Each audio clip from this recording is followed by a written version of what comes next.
Any other unique aspects of some of your training programs? So one thing that we're really excited about is what we call unlocking potential. And our unlocking potential model, what others might call it as their performance management model. So as you've seen in some of the white papers and the thought leadership these days, that whole idea of a performance review and the tired and kind of age-old performance review that takes hours and hours is really kind of going by the wayside. And we too are kind of take that approach.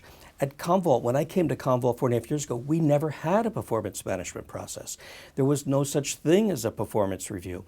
It was always about the conversation, a manager and employee sitting down to talk to one another about their kind of what they did over the course of the year, what they're going to do next year. So we wanted to put a little bit of a framework around it, not too much, and so we've created this thing called Unlocking Potential. And really it's a series of kind of 4 major components. One of them is what we call priorities. We don't call them goals because goals are things that you tend to set annually and you tend not to touch them maybe until halfway through the year, even until the next year.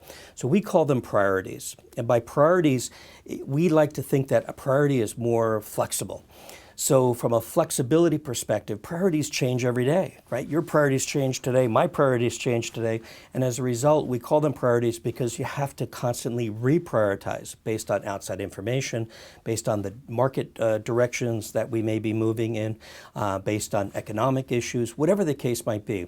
So that's our first kind of cornerstone of unlocking potential, setting and revisiting and reprioritizing along the way. The second piece has to do with what we call a talent snapshot. So again, we're getting rid of that whole concept of a performance review and we're doing a talent snapshot. We ask 6 questions. The 6 questions have to do with where people are at that point in time in their ability to deliver against their priorities. First thing we ask out of the box is values. How are they exhibiting the Commvault values? Are they exhibiting passion? Are they exhibiting innovation? Are they exhibiting respect, collaboration, and so on? We ask about performance and impact. So are they truly impacting the bottom line? Are they moving the needle, we oftentimes will say at Commvault, based on the objectives and the strategic objectives for the company.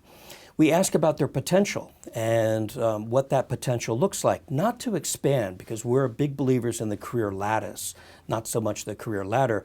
So we want them to be able to develop further in role, expand in scope, take on more responsibility.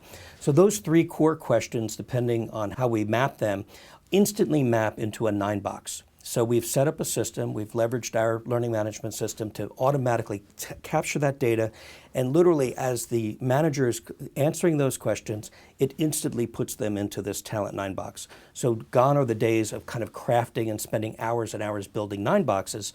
This automatically builds that. We ask a few other questions, things like, are they at risk of low performance? Is there any flight risk associated with it? And are they ready for an expanded role today or now? Or if not now, in 12 months and so on. So we're able to pull that data out as well. So those 6 questions kind of drive the way we look at talent. And it's not to be for punitive reasons. It's really to say wherever they are in that 9-box, it helps check in the 4th component of the unlocking potential process, which are the check-in conversations. The check-in conversations are about leveraging the data that you get on that 9-box, that snapshot that you've created of your team to say, where are these people now? So folks in the upper right, what can I do to further expand and challenge them? And people kind of on the lower left, you say to yourself, what can I do to further develop and coach them? And the 3rd component of that unlocking potential process is our unlocking potential conversation workshop. So we want you to meet with your manager at least once a year, if not more, and have a conversation about what it is that you want to do in terms of expanded roles. What are your strengths? What can we do to capitalize on them? And what can we do to kind of grow and stretch you in role to make that happen? So those 4 components make up our unlocking potential process and also kind of combine into our feedback and some of the kind of newer things that we're doing. So we're truly trying to kind of change the way that we look at development in our environment and kind of take a very different look and a very different kind of challenge around that from an employee perspective and from a manager perspective.